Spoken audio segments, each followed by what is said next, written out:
Away from that, the Ghana Education Service, GES, has directed school authorities to take out of the boarding houses any student established that have been involved in any of the protests and vandalism activities recorded in certain senior high schools. This comes after several viral videos on social media platforms showing some students perpetrating acts of violence and vandalizing school properties over strict invigilation during the WASSCE exam. Now, GES's Director General Professor Kwesi Opoku-Amankwa in a statement described the behavior exhibited by some of the students as appalling. He noted that any destruction of school properties should be surcharged against students found guilty of the riot, adding that criminal acts committed should be reported to the police for investigation. First, let's hear from Dr. Ruth Oswenchi, a consultant psychiatrist and lecturer, Dr. Mike Boachiyadom of the University of Cape Coast Institute of Education and Administration on what needs to be done to ensure discipline returns to schools. If there are any sanctions or punitive measures, these students should be made to finish writing their exams before we met out the full extent of whatever punitive measures there are. You have rightly said that they have more papers ahead of them. We don't want their results or their performance in subsequent papers to be affected because of this. But if we can postpone till they have finished, then we can met out the full measure of whatever punitive measures there are. And I emphasize that in the course of meting out these punitive measures, we should not forget to offer them some psychosocial support. It will be an opportunity to build their emotional quotient, how to be able to manage the stress as they grow in life. And at the end of the day, you wouldn't have just meted out punishment, but you would have gotten a young person or a human being who is totally developed physically, emotionally, and all spheres of their development. Have very strong policies that will direct co-curricular activities in our senior high schools and other pre-tertiary institutions. We know that students develop how to manage their emotions and interpersonal relationships, issues of integrity outside the classroom. These are developed through targeted, intentional co-curricular activities, co-curricular programs that have learning outcomes. If a teacher is taking students to a juvenile center for the students to have an idea of the consequences of being deviant, that must be planned well with learning outcomes and some reflection, so that when I take the students to this place and they interact with the inmates, when they come back, I want to evaluate whether those learning outcomes were achieved, so that the co-curricular activities are not haphazardly run as we have them. People take students, teachers take students to a place for community service, field trip, they come back, hooray, that's the end of the day. So in actual fact, we are not helping students to develop the skills and competences that they are not getting in the classrooms. So I look forward to some policies that will make co-curricular activities more intentional, more targeted. And of course, we need to build the capacity of our teachers to be able to facilitate these co-curricular activities. Now, as we said earlier, the NCCE is the latest organization to issue a statement on the matter, and it says, NCCE condemns rampage in some senior high schools. It says, the National Commission for Civic Education, NCCE, condemns unreservedly reports of students going on rampage in some senior high schools over the enforcement of strict invigilation rules during the ongoing 2020 West Africa Senior School Certificate Examination, WASSCE. The incidents at Trinidad Kodia SHS Kumewu, Adaomase SHS Drabing, SHS Bright SHS Achim Kukrentumi, Sekendi College and Inderu Ajakpa Senior High Technical School in the Ashanti, Eastern, Western and Savannah regions respectively, where students destroyed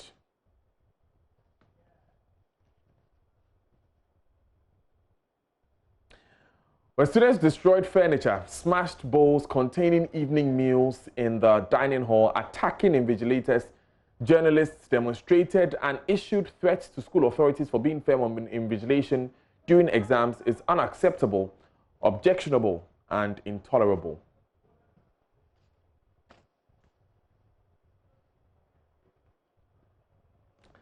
Let's now interact with the chairperson of the NCCE and Deputy Director of the GES, Director General of the GES, Anthony Boateng, on the latest so far. Let me begin with Anthony Boateng, who is Deputy Director General of the GES. Mr. Boateng, so a statement was issued by the GES yesterday stipulating that some punishment should be meted out to the students. Can you quickly give us a summary of what you wanted to put out? Thank you very much and good afternoon. Yes, what has happened is that, as we did indicate, these are issues which have happened, but we cannot just look at the videos and take decisions. So we'll ask the school authorities to investigate the matter, and any student who is identified or is established to have misconducted him or herself to be sanctioned according to the rules and regulations of the school. And that's what exactly we have told the heads. And I did read that there will be deboardinization of some of these students if it becomes necessary. Yes, we said that where appropriate, some of the students will even be withdrawn from the exams. Some of them will be deboardinized and sent home to go and live with their parents, come to school to write the exams if they are established. But these will depend on the facts as established by the various investigation committees. Josephine Nkrumah, of course, chairperson of NCCE with us. Mr. Nkrumah, what do you make of what has happened and the reaction from authorities? Well, I think what has happened really is no surprise. I think for many years, we've had a creeping culture of examination malpractices, and it's got to the point where I think students see it as a sort of entitlement. And of course, when you have school heads and teachers colluding with students or actually encouraging them in that regard, we should not at all be surprised that matters have come to this point. And I know that GES is very much aware that there are schools that are notorious for examination malpractices, and I don't know what goes on after that, but I think more needs to be done to clean up the education sector in terms of the examination space. Somebody said that when you lower the quality of education, when you cheat, it is not only at that point in time that something wrong goes on, but fundamentally, it goes to the core of our national development. So when you have a doctor who cannot perform surgery and kills patients, when you have a teacher who cannot teach properly because he or she has not gotten the requisite capacity and competence that was built from the educational facilities, then certainly we must understand that this is more than just examination and practice. And it goes further to the very fundamental unit of society, family values. What are parents doing? And how are we reinforcing positive values at home, being complemented in school? Today it's rife. Family breakups, parents who are not at home to supervise children, and you would expect that as they go to school, teachers would fill in or bridge that gap. And unfortunately, what we are seeing is worse.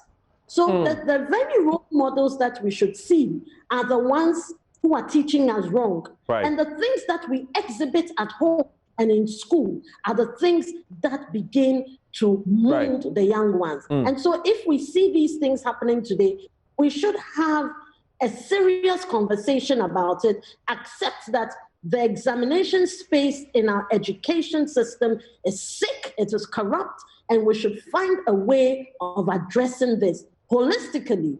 Parents, educational facilities, religious bodies, media, all of us have a role to play.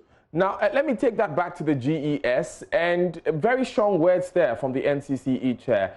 Mr. Boateng, would you agree that our education space is sick and corrupt, as Ms. Nkrumah says?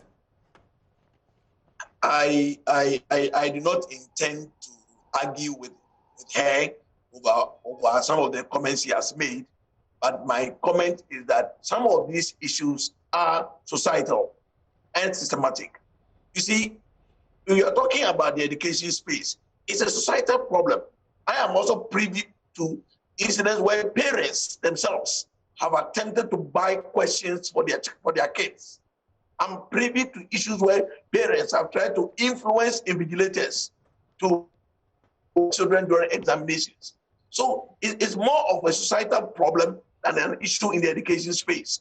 But I will be the first to admit that we need to do very serious introspection. For example, why should a student in the first place even think that somebody needs to help him or her to pass examinations? That thinking alone is even problematic. So to me, it is more of a societal issue that we all need to sit together, as she has suggested, and look at what exactly how to deal with it. Because this is not the time to look at who is wrong and who is right. It's an issue that as a country we need to look at and deal with. I want to bring a quick follow-in on that, Mr. Boateng, because in a number of the schools, and I'll give you the example of Bright Senior High School, the proprietor of the school was in on it, the headmaster of the school was also in on it, actually telling the students to attack the WASI invigilators and also the journalists who went there. We have these accounts from the officials and the journalists. So is it time to look closely at that possibility as well? And what's going to happen to the heads and the proprietors of that school? Yeah, you see, let me be quick to say that that school is a private school, and therefore it's not a public school, and therefore not under Ghana Education Service. That's the first point. But it is fundamentally condemnable. I don't agree with it. I don't support it. I think that is the height of absolute. That's certain words I want to use. But for a head of a school to encourage students to attack somebody because he's an external invigilator or external supervisor and is coming to check things that they have been doing, it's a really very, very serious matter. Mr. Boateng, help me understand this point. If you are a private school, do you not report to any organization? Are you not under any government organization? You report to the National Inspectorate Board. They used to report to Ghana Education Service, but the legal framework has changed, and now they report to the National Inspectorate Board. Right. So for the criminal activities that took on there, the Ghana Education Service will take no part in it? No, what we have said, what we have encouraged our heads to do is to report all the criminal aspects to the police for full investigations. Even in the public schools, where deliberate destruction of public property was undertaken, we've asked the heads to report the matter to the police for investigation. So we will approach it from all the perspectives. There are some few instances where, from what we are hearing, we are yet to get the full reports. But from what we are hearing, some of them will even have to be taken through counseling, and we are exploring all that. When we get to the point where we get the full report on the matters, we will come out differently on even specific actions against specific individuals and specific persons. President Nkrumah, quickly, so we do see that there's a sort of a decay of the moral fiber being shown here on these school campuses. And the question would be, where is the sense of patriotism? Where is the sense of duty as citizens? That's where you weigh in. Yes, and thank you very much. And quickly, let me respond to the Deputy Director General and say that indeed, it is true, there are parents who collude with the school authorities, with teachers and whatnot to misconduct themselves. So I do fully agree with him in that score. But it goes to show the broken system or the broken value system in our society, and something that NCCA has begun to talk about. We started talking about this seriously in 2017, and so with all our youth programs, for instance, where we have our civic education clubs, where we interact and engage the young ones, the issues of values has been mainstreamed into all our engagement with them, to begin to reevaluate their values as individuals and understand how their values impact on everything that they do and how they contribute to them being, being beneficial to society or being an absolute menace to society. So yes, there is that conversation that must be amplified. NCC is doing its bit, but I believe very strongly that every one of us must be on board. We are quickly going to look at the national family policy and see how it addresses issues of values, because that is the basic unit of society that must begin to mold each and every individual. And of course, that is reinforced at the level of education as children go into schools. So yes, the two main molding institutions, the family unit and the educational unit, must step up to our role in molding citizens that really contribute to our national development. And it's not at all, should not at all be seen as just an issue of the National Commission for Civic Education. We should look at it holistically, and all parties must be on board. Apart from condemning these acts, we must begin to have a serious conversation about where we are going in terms of our values. Let's take a serious look at ourselves, be honest with the fact that the values of yesterday are typically not what are being practiced or espoused today. And once we do that, we would be able to make headway. Thank you very much, Josephine Nkrumah, chairperson of the NCCE. I just want to get a quick closing word from Mr. Boateng. In the case of Indira Jatpa Senior High School, there was a specific challenge where the students turned off the stabilizer, and so it will be difficult to get electricity going into the school, without which it will be difficult to hold some activities in the school. Has that been addressed so far? We are fully aware of that. We know that the Municipal Security Council has gotten involved. I am privy to the fact that some sanity has been restored and life is gradually returning to normal in that school. But you see, let me make this point before I continue. We also have some aspects of our societal life that we need to look at when we attempt to address this matter. As I speak to you, on social media, there are a group of citizens of this country who sits in their own homes, manufacture questions, they call examination questions, put them on social media, and tell students that these are the questions you are going to meet in the class, in the examination hall. Some of them even manage to sell these question papers to some vulnerable students. These students get involved in these things. They go to the examination hall, having concentrated on these supposed questions. They get frustrated because they are disappointed, and they add up to some of these unfortunate developments. Unfortunately, some of these platforms are known platforms, and yet it's difficult to apprehend them because they are using SIM cards which are not registered. Right. So that's why I continue to say that it's a big societal problem that we need everybody. Now, it's a bit, Mr. Boateng, it's a bit challenging to appreciate the fact that all I need to outwit the Ghana Education Service, the Ghana Police Service, and the Ghana CID is an unregistered SIM card, Mr. Boateng. Yeah, you see, that all I need to beat the system is to have an unregistered SIM card.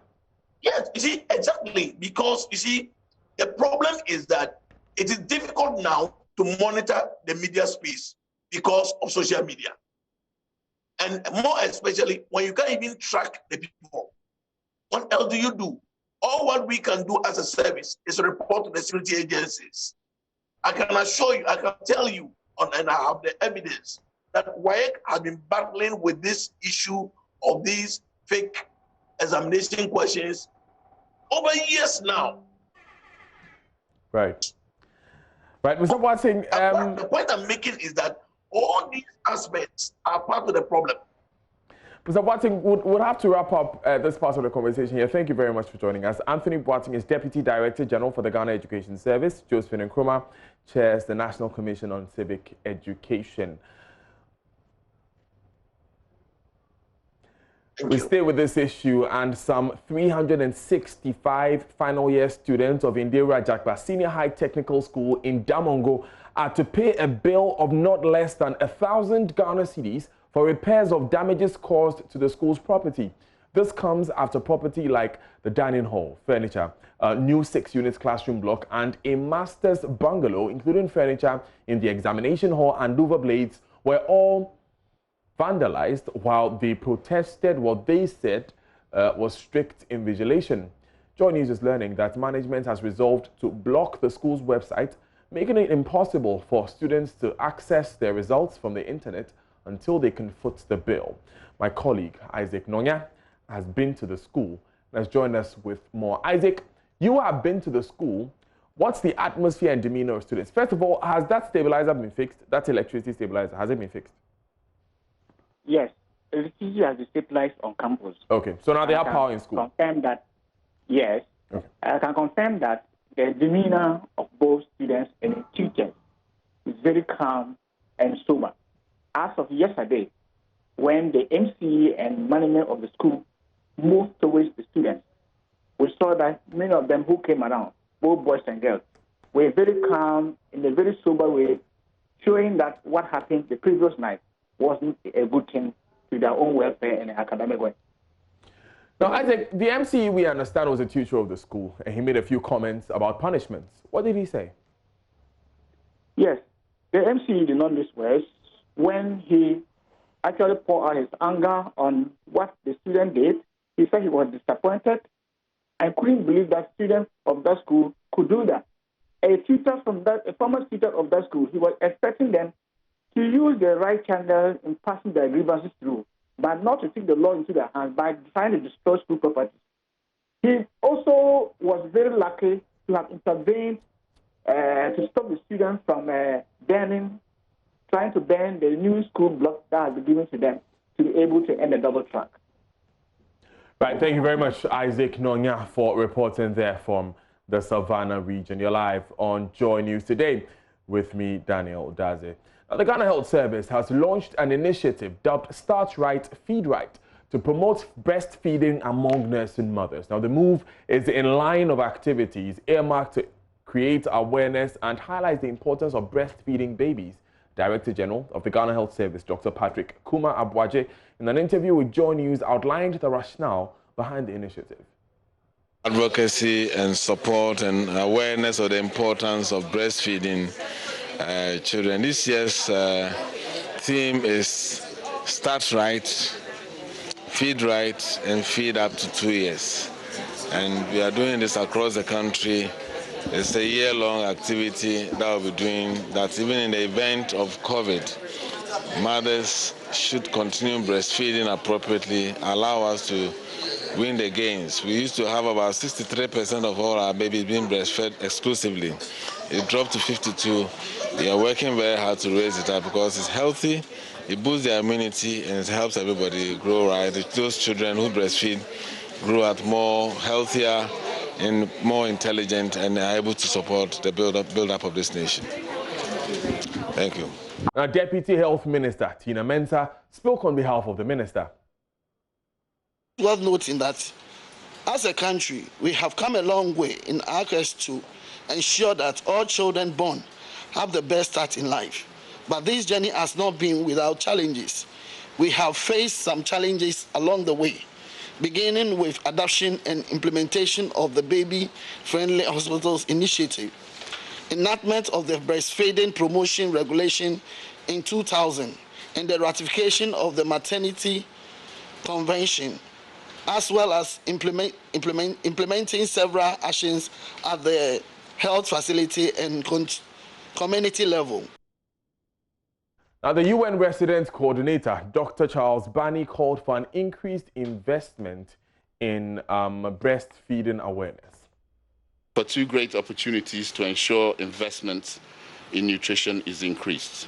These two opportunities give us a chance to ignite a national call for increased financial investments that support breastfeeding efforts and stimulate all actors in Ghana to significantly scale up strategies and support adequate nutrition for young children.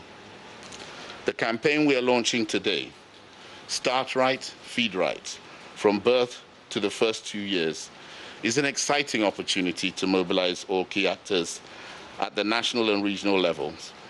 Efforts and commitment by all stakeholders, families, communities, governments, businesses, development partners, civil society, academia, research institutions, and the media are imperative. We can all play a role and be champions at home, in our offices, in our businesses or communities, to spread the word that babies less than 6 months need breast milk only, on demand, day and night. The UN in Ghana, led by UNICEF, WHO, FAO, and WFP, will continue to partner with you on this important journey.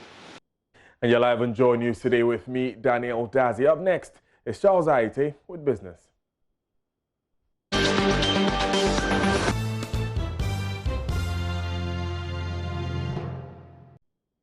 Mr. John Peter Mewu says government has placed a moratorium on the signing of renewable energy agreement after it discovered the previous administration signed what he says were too many unnecessary deals. He says the deals signed were double the right price, and the present government has had to renegotiate the cost of some of these deals. Mr. Mewu was addressing Parliament on this matter. Imbalances in the renewable IPP simply means the overcapacities of renewables that we have inherited. Mr. Speaker, the imbalances have to do both with the capacity charges and also with the capacity itself. As I stated earlier on, Mr. Speaker, if you permit me, I will just take you through some of the renewables that were signed just between 2013, 2015, and 2016, totaling up to 2,665 megawatts. These 2,665 megawatts create the imbalances within the system. For example, Mr. Speaker, in October 2016, 20 megawatts was signed. Mr. Speaker, in July 2014, another 1,000 megawatts again was signed. Mr. Speaker, in March 2016, 20 megawatts of renewable was signed. Mr. Speaker, in September 2013, 150 megawatts was signed. Mr. Speaker, this renewable was signed with prices ranging from 19 cents per kilowatt hour to 31 cents per kilowatt hour. This creates the imbalances within the system.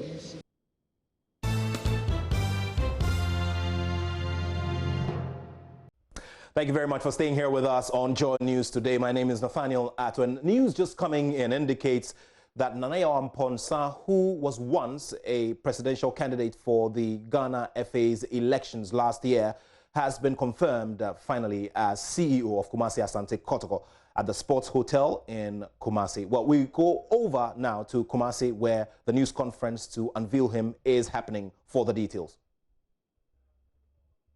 Nana Yaw Amponsah, today you've been appointed as the Chief Executive of Kumasi Asante Kotoko Sporting Club.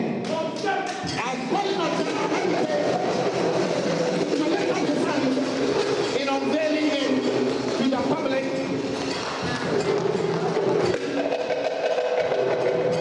Long live Kumasi Asante Kotoko. The chairman is decorating Nana Yaw Amponsah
unprecedented in the history of Kumasi Asante Kotoko.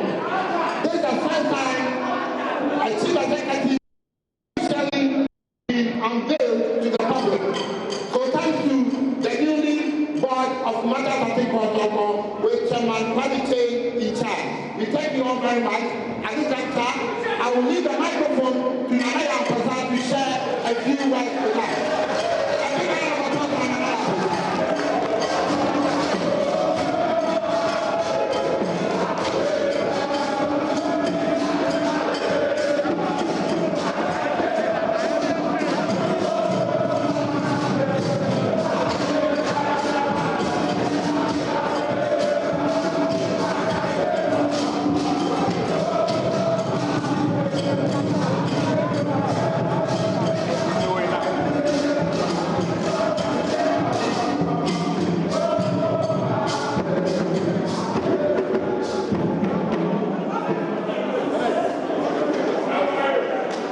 Asante Kotoko,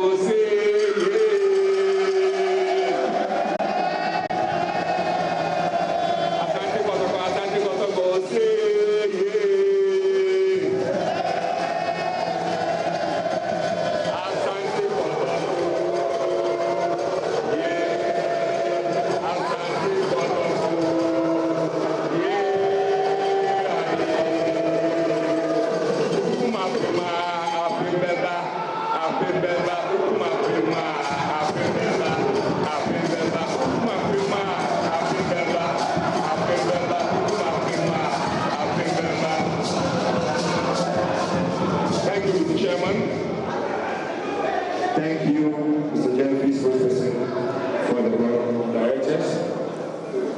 First of all, I would like to thank the Almighty God, the Alpha and the Omega, who has finally brought me to my people. I would also like to thank His Royal Majesty, Asantehene Otunfuo Osei Abebi, for giving me this opportunity and doing me this honor.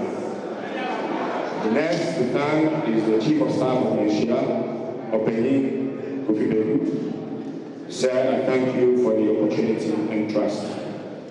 I would also like to thank the Board of Directors for the confidence reposed in me. I am grateful to you all. I would also like to thank the supporters of Asante Kotoko, especially the circles, leadership and the other leadership, for accepting me wholeheartedly to lead this great club. I'm also grateful to the media, especially the Kumasi-based ones, for your fair reportage so far. And I am grateful once again to the players, staff, old players of Asante Kotoko. I thank my family and friends for the encouragement and the constant support through good times and the bad times. I must say that I am very humbled by this appointment. Many have come before me and laid very good foundations, and I'm here to build upon that foundation. No building ever started from the roof. Strong foundation and pillars make mighty buildings. However, a mighty building without the right roofing, finishing and furnishing only remains an uncompleted building. One African problem that I have discovered throughout all my endeavors is that we think too big without thinking small. I must say that every mighty building was laid brick by brick. If you think of it as a whole, it appears impossible to achieve. But if you look at it in terms of brick by brick, then you know that it is very achievable. If you hire a mason to put up a building for you, you have to do all you can to ensure that you give him the support to put up a very good edifice that will last generations to come. Otherwise, when it's done and leaves one day, you will be the one living in that building. You must give me all the support.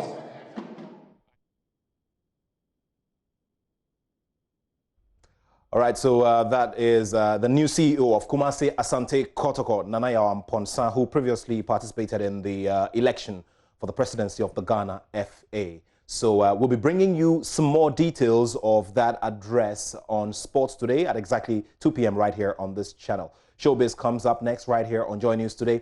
You stay right there. My name is Nathaniel Atto, and I have love for sport.